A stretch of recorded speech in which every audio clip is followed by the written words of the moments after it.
Hello guys, मैं हूं Amit sir. स्वागत है आपका Dinesh sir engineering YouTube channel पर। और अब किसका वेट कर रहे हो? टाइम टेबल वगैरह सब अवेलेबल है। पुणे यूनिवर्सिटी का टाइम टेबल आ चुका है, मुंबई यूनिवर्सिटी का टाइम टेबल आ चुका है। सर पे एग्जाम है, 6 सब्जेक्ट है और मुश्किल से गिने चुने बोल सकते हैं आपकी 20 से 25 दिन, या मुंबई यूनिवर्सिटी का बोले तो वो भी नहीं है। ओके, तो चलिए सबसे पहले टाइम टेबल की बात करते हैं, फिर आगे प्रिपरेशन की बात करेंगे। तो सेम 1 एग्जाम आ गया है, क्या करना है? Same 1 exam is going to start. Kick start भाई, किक स्टार्ट नहीं, किक स्टार्ट।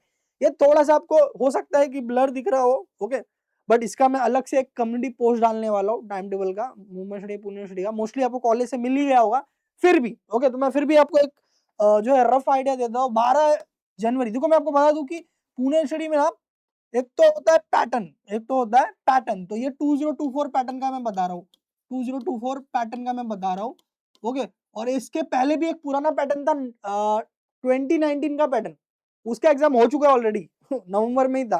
तो ये नए पैटर्न, ये जो है ये न्यू पैटर्न है। मोस्ट ऑफ कॉलेजेस में यही फॉलो हो रहा है, जो नॉन ऑटोनोमस कॉलेज है। और जो ऑटोनोमस कॉलेज है उनका खुद का इसी से सिमिलर टाइम टेबल होगा, जो आपको कॉलेज से मिलेगा। लगभग यही डेट होने वाले हैं। बहुत सारे ऑटोनोमस कॉलेज डेट जल्दी रखते हैं, तो हो सकता है 20 दिसंबर के आसपास से भी रखे, ओके। तो हमारे पास टाइम बिल्कुल नहीं है। अगर नॉन ऑटोनोमस कॉलेज है तो ये आपका टाइम टेबल है, जिसमें आपको मैं बताना चाहूंगा कि 14 जैन को मैथ्स 1 है, M1 14 जैन को है, ठीक है। उसके पहले M2 है, मतलब किसका KTVT का पेपर रहेगा, प्रोग्राम प्रॉब्लम सॉल्विंग है, ओके। ये वाला भी आपके पास है कि नहीं आप देख सकते हो।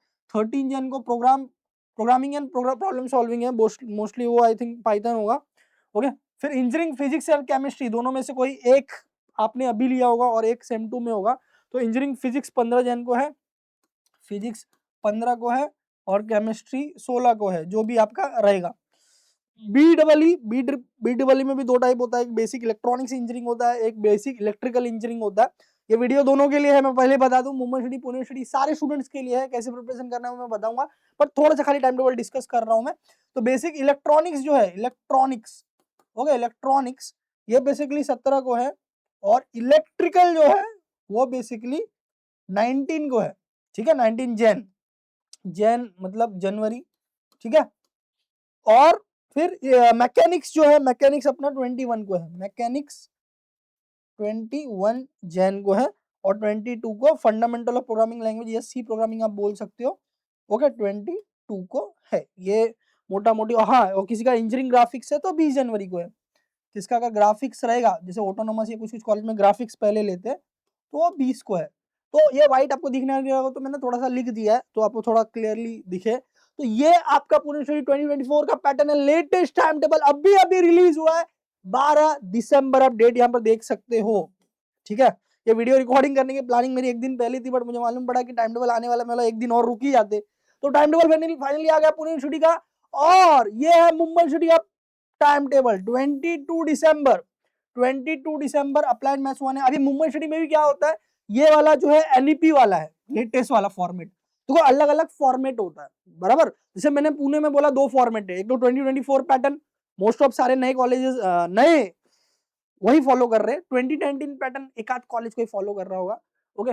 और दूसरा NEP 2020 मुंबई यूनिवर्सिटी में हर जगह लागू हो रहा है। उसके पुराने जो पैटर्न है वो रिवाइज 2019 पैटर्न, या रिवाइज 19 पैटर्न भी इसे बोला जाता है, वो पुराना वाला होता है। वो एक आध किसी कॉलेज में होगा तो होगा, नहीं तो 90% कॉलेज में NEP 2020 फॉर्मेट ही फॉलो हो रहा है, उसका ये टाइम टेबल है। आप इसको एक बार क्रॉस वेरीफाई करें आपके कॉलेज के नोटिस बोर्ड से, ठीक है। तो 22 दिसंबर को, 22 दिसंबर को, जी हाँ, मुंबई सिटी का 22 दिसंबर को मैथ्स 1 है, ठीक है। 24 दिसंबर को फिजिक्स है, 26 दिसंबर को केमिस्ट्री है, 29 दिसंबर को मैकेनिक्स है, ठीक है। 31 दिसंबर को BEEE है, या BEE, जो भी आप बोलो, हमारे जमाने में BEEE बोलते थे, ओके। भिड़े का जमाना। 1 जन, ओके, 1 जन मतलब न्यू ईयर का दिन आपका जो है प्रोफेशनल एंड कम्युनिकेशन एथिक्स रहेगा, जिसका बुक भी किसी ने ना लिया होगा ना हाथ लगाया होगा, बट हाँ ठीक है, कॉलेज के नोट से भी हो जाएगा। नॉर्मल इंग्लिश ही होता है वो, बेसिकली फॉर्मल राइटिंग्स वगैरह एंड ऑल, ठीक है, लेट इट बी। तो ये आपके 6 सब्जेक्ट है, जिसमें से 5 इंपॉर्टेंट है, बहुत ज्यादा इंपॉर्टेंट है। KT लगने के चांसेस ज्यादा मैथ्स में होते हैं और मैकेनिक्स में होते हैं मेरे दोस्त। और BEEE भी किसी और इलेक्ट्रॉनिक्स नहीं समझ में आता है, फिजिक्स 2 तो उसको भी लग सकता है। तो ये 3 सब्जेक्ट का ज्यादा ध्यान रखें कि भाई केटी तो ना लगे, एटलीस्ट पासिंग मार्क तो कैसे भी निकल जाना चाहिए। उसके लिए कम से कम आप ये जो मैं सब्जेक्ट बोल रहा हूँ, देखो पढ़ाई तो सब करना है, बट केटी किसमें लगता है मैं पहले बता रहा हूँ, तो इसको ज्यादा फोकस, ज्यादा टाइम देना, एटलीस्ट में 4-4 मॉड्यूल एकदम अच्छे से करके जाना, ठीक है। बाकी में आप 50% सिलेबस करोगे तो भी चलेगा, बट ये 3 जो मैं बता रहा हूँ इसमें केटी बहुत लगता है, इसीलिए कम से कम 4 मॉड्यूल एकदम डेडिकेटली अच्छे से करके जाना। टाइम तो बहुत कम है बट फिर भी करना तो पड़ेगा। अब यहाँ इसी को मैं व्हाइट थोड़ा सा दिख नहीं रहा था, इसीलिए मैंने ब्लैक फॉर्मेट में भी रखा हुआ है। भाई किसको स्क्रीनशॉट वगैरह, हाँ स्क्रीनशॉट ले लो फटाफट, वो स्क्रीनशॉट ले लेंगे। हाँ ये पुणे का पैटर्न हो गया 2024 का, ये मुंबई का हो गया एनईपी 2020, ये मुंबई का ही एनईपी वाला का ही ब्लैक फॉर्मेट है, ब्लैक बैकग्राउंड फॉर्मेट।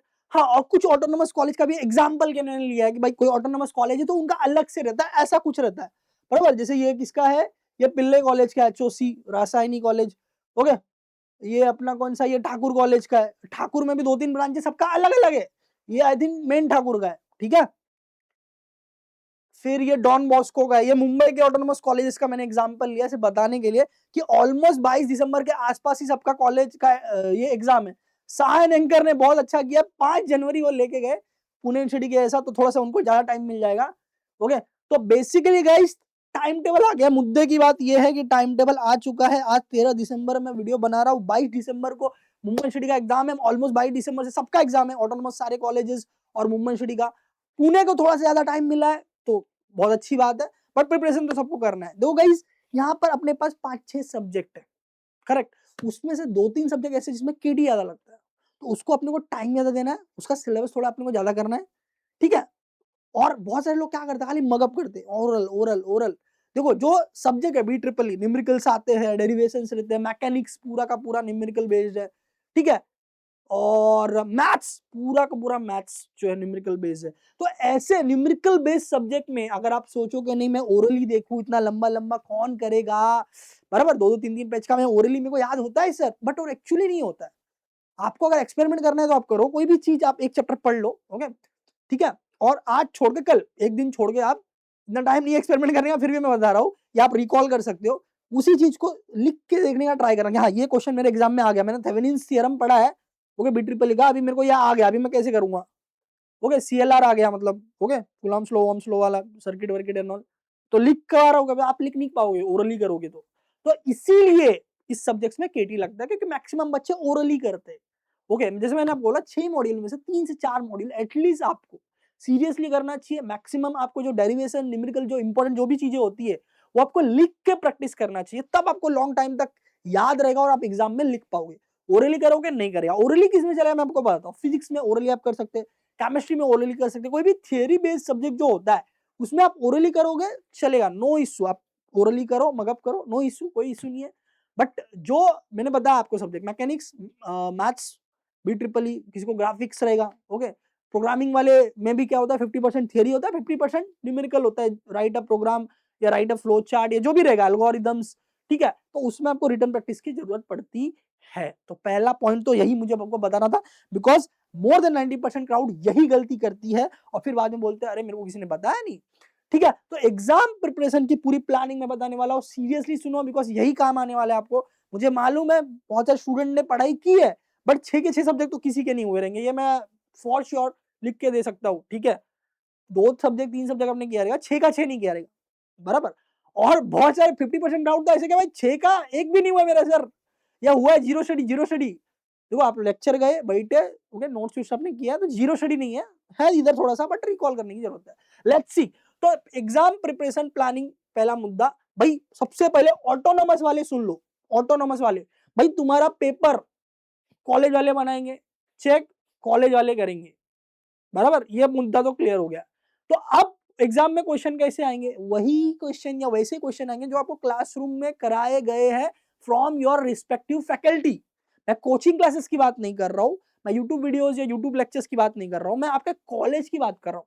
वो तो सर मैं बंक मारता था, मैं तो जाता ही नहीं था, तो किसी फ्रेंड को पकड़ो जो रेगुलर बैठता था और उसका नोट्स लो, बराबर, नोट्स लो। आपने लेक्चर बैठा, समझा नहीं समझा वो मैं पूछ ही नहीं रहा हूँ, मैं क्या पूछ रहा हूँ कि भाई नोट्स किसके पास प्रॉपर है, जो क्लास में प्रॉपर बैठता था। तो नॉन ऑटोनोमस ऑटोनोमस दोनों भी ये बात सुनो, ओके, ऑटोनोमस वालों के लिए ज्यादा ये फॉलो होता है, ठीक है, कि भाई वो नोट्स पकड़ो, जेरोक्स चाहिए या पीडीएफ चाहिए, जो भी है बना लो, जिसके पास भी नोट्स है हर एक सब्जेक्ट का, पकड़ो उसको, बराबर, वो नोट्स पढ़ो, और जो टॉपिक आपको क्लासरूम में कराएंगे, देखो समंदर सा सिलेबस है, समझ में आ रहा है, बाल्टी सा अपने दिमाग में घुसेगा और एक मग सा जो है एग्जाम में आएगा। ओके, यही आपका रील बोलता है ना, शॉर्ट्स वगैरह। तो बेसिकली मीम है बट कहीं ना कहीं सच है, ठीक है। तो आपको थोड़ा स्मार्ट प्ले करना है। तो जो क्लासरूम में जो टॉपिक्स डिस्कस हुए हैं, जो एग्जाम्पल डिस्कस हुए, जो न्यूमेरिकल डिस्कस हुए जिस भी सब्जेक्ट में, ऑटोनोमस में तो सेम टू सेम डिक्टो वही आपको दिखेगा पेपर में। तो वो चीज नोट्स लो और उस चीज को पढ़ने के लिए बैठ जाओ, आंसर विंसर निकालो, चैट जीपीटी है, एआई आ चुके हैं आजकल, आपको ज्यादा सोचना नहीं पड़ता, नोट्स वोट्स ढूंढना नहीं पड़ता, भाई करो, बराबर। लेमन लैंग्वेज में समझने की कोशिश करो, उस चीज को प्रोसेस के जैसा आंसर को याद करो कि हाँ भाई ये हो रहा है, फिर ये हो रहा है, फिर ये हो रहा है, तो आप लिख पाओगे। रट्टा मारोगे लंबे टाइम तक नहीं टिक पाओगे, समझ में आ रहा है, ठीक है। प्रोसेस के जैसा देखो, भाई प्रोसेस है, फोटोसिंथेसिस प्रोसेस कैसा होता है, क्या होता था, बायोलॉजी किसी को था तो साइंस में 10th में तो पढ़ा ही रहेगा, वैसे प्रोसेस एज अ प्रोसेस याद करो उस चीजों को, ठीक है, तो आपको आंसर याद रहेगा। और हर लॉन्ग जो थ्योरी नोट्स होते हैं उसके हर एक, जैसे 2-3 लाइन का एक लाइन है तो उसमें कुछ तो कीवर्ड रहेगा ना, वो कीवर्ड लिख लिख के रखो, भाई इस चैप्टर में इस टॉपिक पे 6 कीवर्ड्स है, एक टॉपिक पे मैं एक कीवर्ड पे मैं 1-2 सेंटेंस बना दूंगा, तो सिर्फ कीवर्ड्स याद रखने का, ऐसा बड़ा बड़ा आंसर ऐसा याद करने का। इंजीनियरिंग टाइम में हम लोग ऐसा करते थे, शॉर्ट ट्रिक्स भी बनाते थे, हाँ भाई की पॉइंटर्स ले लिया, की पॉइंटर का उसको बना दिया, ईगल, ई फॉर ये पॉइंट, ए फॉर ये point, G for a point, L for a point, E point, ऐसा कोई भी एक, समझ रहे, याद करने का कोई भी तरीका हो सकता है और चल सकता है, ठीक है, वैसा आपको करना है। तो जैसे मैं बता रहा था, ऑटोनोमस वाले तो स्ट्रिक्टली, ओके। दूसरी बात, थोड़ा सा इमोशनल ब्लैकमेल खेलो, ओके, तुम्हारे फ्रेंड सर्कल में कोई गर्ल्स वगैरह रहेगी, बोलो टीचर के पास जाने, ऑटोनोमस वाले, ओके, और उनको बोलो पूछे जरा इंपॉर्टेंस वगैरह मिले, लड़की लोग को क्या फैकल्टी लोग दे देते कि अरे मैडम प्लीज प्लीज सर मैं फेल हो जाऊंगी वगैरह वगैरह, वो इंपॉर्टेंस लो और वही आपको एग्जाम में दिखेगा। तो ऑटोनोमस वाले स्ट्रिक्टली, नॉन ऑटोनोमस वाले के लिए भी ये राय होगा, बिकॉज जो फैकल्टी आपके 15 साल से 10 साल से पढ़ा रहे हैं, तो उनको मालूम है भाई ये 30-40 पेज का अगर चैप्टर है तो कौन से 4-5 पॉइंट है जो इंपॉर्टेंट है, और उसी के ऊपर घुमा फिरा के आएगा कोई क्वेश्चन, या तो उसका थियरम, या तो उसका प्रूफ, या तो उससे रिलेटेड न्यूमेरिकल, या इंपॉर्टेंट टॉपिक समझना मालूम पड़ना इंपॉर्टेंट होता है। जैसे कि आपका फिजिक्स था तो banking of road important topic था, कुछ ना कुछ उस पर आएगा, या तो डेरिवेशन, या तो फॉर्मूला, या तो न्यूमेरिकल, लाइक दैट, ओके, हर एक सब्जेक्ट के लिए लागू होता है, ठीक है। दूसरी बात देखो, यहाँ पर जैसे मैंने बोला, फैकल्टी आपको पसंद है नहीं पसंद है उससे फर्क नहीं पड़ता है, ये जो मैंने बोला ये फायदा उठाने की पूरी कोशिश करो। पीवाईक्यूज जो ऑटोनोमस वाले हो, तो मैंने बताया फैकल्टी को पकड़ना है और लाइब्रेरी में जाना है, तो लाइब्रेरी में सब लोग जाओ, पिछले 2-3 साल के पेपर उठाओ, ओके, और वो मैक्सिमम पीडीएफ बनाकर रख लो, उसको मैक्सिमम करो। नॉन ऑटोनोमस वालों को तो यही करना है, लास्ट 3-4 साल के पेपर उठाने हैं। और क्या होता है, एक नॉर्मल पेपर होता है, केटी का पेपर होता है, तो मिला जुला के कम से कम 5 से 6 पेपर निकालो, ओके, और लेटेस्ट सिलेबस का होगा, पिछले 2-3 साल का ही होगा तो और अच्छी बात है, ज्यादा पुराना नहीं होगा तो, ठीक है। और उसको एकदम अच्छे से चाट डालो, पूरा पूरा का पूरा, कहीं ना कहीं आपको 20-30% उसमें रिपीटेशन दिखेगा, जी हाँ, 20-30% मैं मिनिमम बोल रहा हूँ, ओके, रिपीटेशन आपको दिखेगा हर एक सब्जेक्ट्स में, ठीक है। आपके जो यूटी के पेपर हुए थे, यूटी 1 हुआ था, यूटी 2 हुआ था, बराबर, कॉलेज में, ऑटोनोमस कॉलेज हो या नॉन ऑटोनोमस कॉलेज हो, उसमें कुछ तो क्वेश्चंस आए थे। फैकल्टी कभी भी यूटी में ऐसे टॉपिक्स डालते हैं जो बच्चा पढ़े, बिकॉज वो कहीं ना कहीं इंपॉर्टेंट होता है सेमेस्टर पॉइंट ऑफ व्यू से भी। तो यूट्यूब में जो भी टॉपिक्स आए थे वो इग्नोर नहीं करना है, वो भी आपको करना है, ठीक है। और ये बात तो मैं ऑलरेडी आपको बता चुका हूँ, ओके। ऑटोनोमस कॉलेज हो, नॉन ऑटोनोमस कॉलेज हो, जो भी क्लासरूम में डिस्कस होता है, okay, they are the most important topics and most important question that you need to be covered in your syllabus, जो आपको एग्जाम में दिखने मिलेगा। Written practice of IMP long questions, देखो ये इंपॉर्टेंट गाइस, जैसे मैंने बोला कि कुछ सब्जेक्ट्स न्यूमेरिकल होते, वो आप ओरली करोगे वो मोमेंट के लिए याद रहेगा, 1 घंटे तक याद रहेगा, हो सकता है वो पूरा दिन याद रहे। बट वही क्वेश्चन अगर मैं आपको बोलूं, आप एक्सपेरिमेंट कर लो, दूसरे दिन मैं बोलूं कि बच्चा एक काम करो, ये आपने कल पढ़ा था, थोड़ा सा लिख के दिखा दो, एग्जाम में आ चुका है, समझ जाओ, आप लिखने जाओगे, आप हर मोमेंट पे अटकोगे, पहला सेंटेंस लिखा फिर अटक गए कि क्या था, दूसरा सेंटेंस लिखा फिर अटक गए, एक स्टेप किया फिर अटक गए। या मैथ्स में आइट्रेशंस होता है, first iteration, second iteration, third iteration, तो फर्स्ट करिए, सेकंड में अटक जाओगे, नहीं हो पाएगा, बिकॉज आप ओरली मगअप किए हो। और मुझे मालूम है 99% स्टूडेंट यही करते, ओरली मगअप करने का ट्राई करते, ChatGPT से आंसर निकाला, ओरली रट्टा मारने का ट्राई किया, वैसा नहीं होता है न्यूमेरिकल वाले क्वेश्चन सब्जेक्ट में, बिलीव मी। नहीं तो यही चीज आप बिलीव करोगे, बट कब, केटी लगने के बाद। मैकेनिक्स, BEEE एंड मैथ्स में फॉलो नहीं होता है।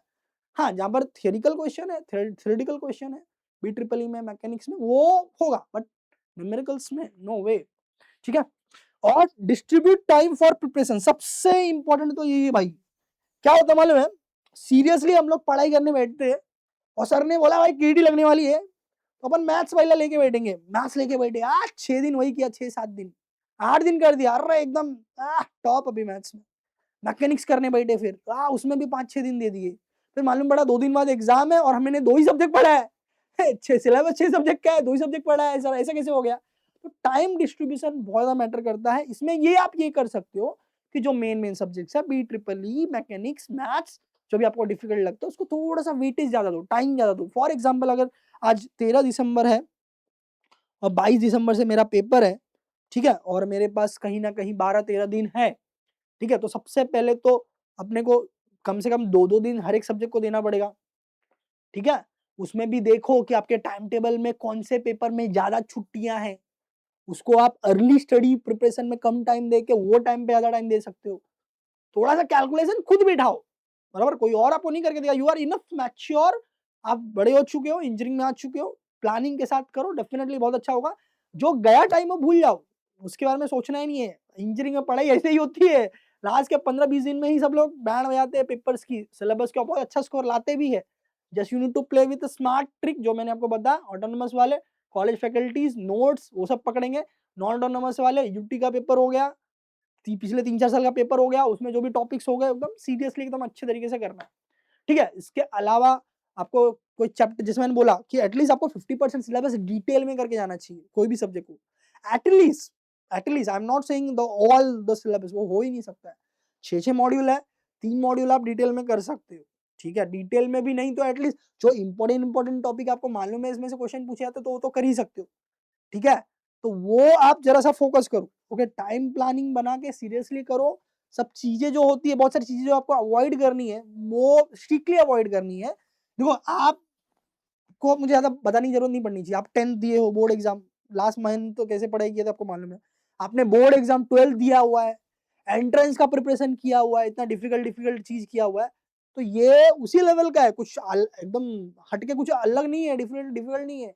बट खुद को थोड़ा सा डिसिप्लिन बनाना है, थोड़ा सा 1 महीने के लिए आप बोल सकते हो कि स्ट्रिक्ट होना है, स्लिप टाइम कम करना है, बराबर, और टाइम वेस्ट नहीं होना चाहिए, और टाइम डिस्ट्रीब्यूट करके स्टडी करना है। बिल्कुल आप कर सकते हो, आप सब कर सकते हो।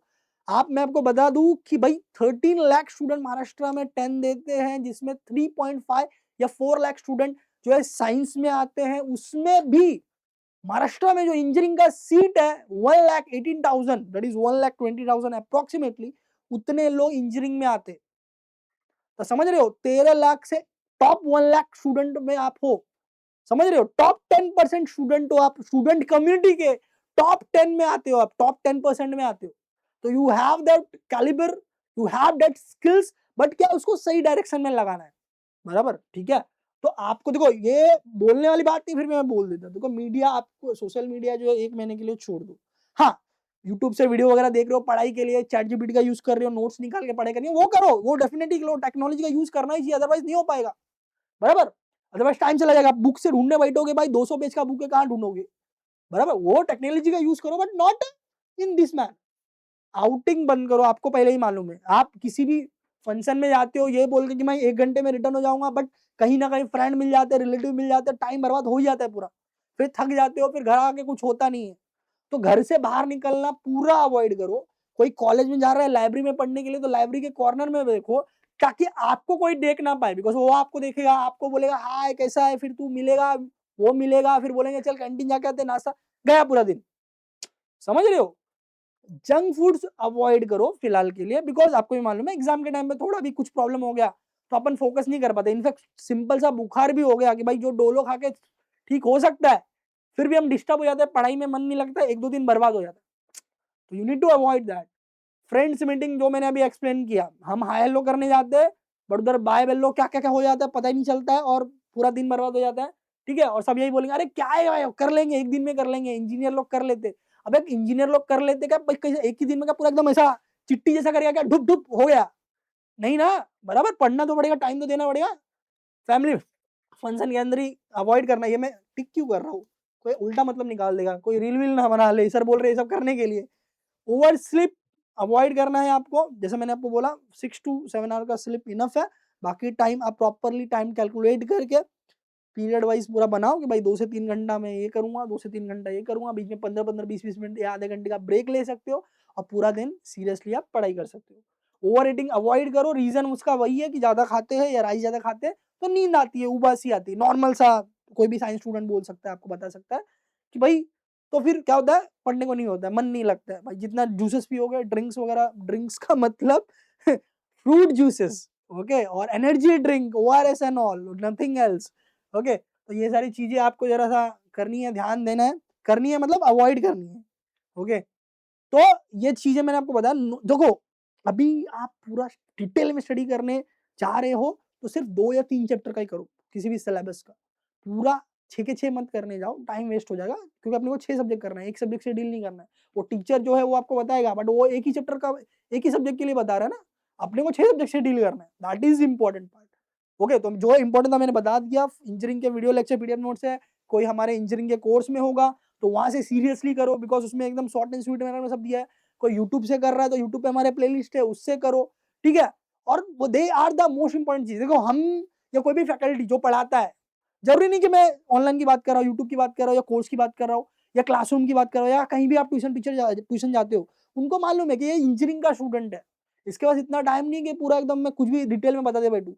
वो आपको उतना ही पढ़ बताएगा जो एग्जाम के लिए इंपॉर्टेंट है और जो आपको करना चाहिए। नॉन एसेंशियल चीजों को कभी नहीं पढ़ाएगा, कभी नहीं बताएगा, कोई भी इंजीनियरिंग फैकल्टी नहीं बताएगा। तो आप कहीं से भी रेफर कर रहे हो, उसको कंप्लीटली इज्जत से पूरा फॉलो करो, ठीक है। एक एक चैप्टर के 10-12 वीडियो होते हैं, अगर डिटेल कोर्स या यूट्यूब का प्लेलिस्ट भी आप देख रहे हो तो, बराबर, ठीक है। और उसी चीज को रिटर्न प्रैक्टिस करना इंपॉर्टेंट है, रिटर्न वाले सब्जेक्ट्स, जैसे मैंने आपको बताया maths, mechanics and B triple E, that you need to do a written practice. B triple E में 50% न्यूमेरिकल है, 50% थियरी है। मैकेनिक्स में भी सेम 50% थियरी है, 50% न्यूमेरिकल है। स्टार्टिंग का स्टैटिक का पार्ट जो है वो ज्यादा करने का ट्राई करो, इजी होता है।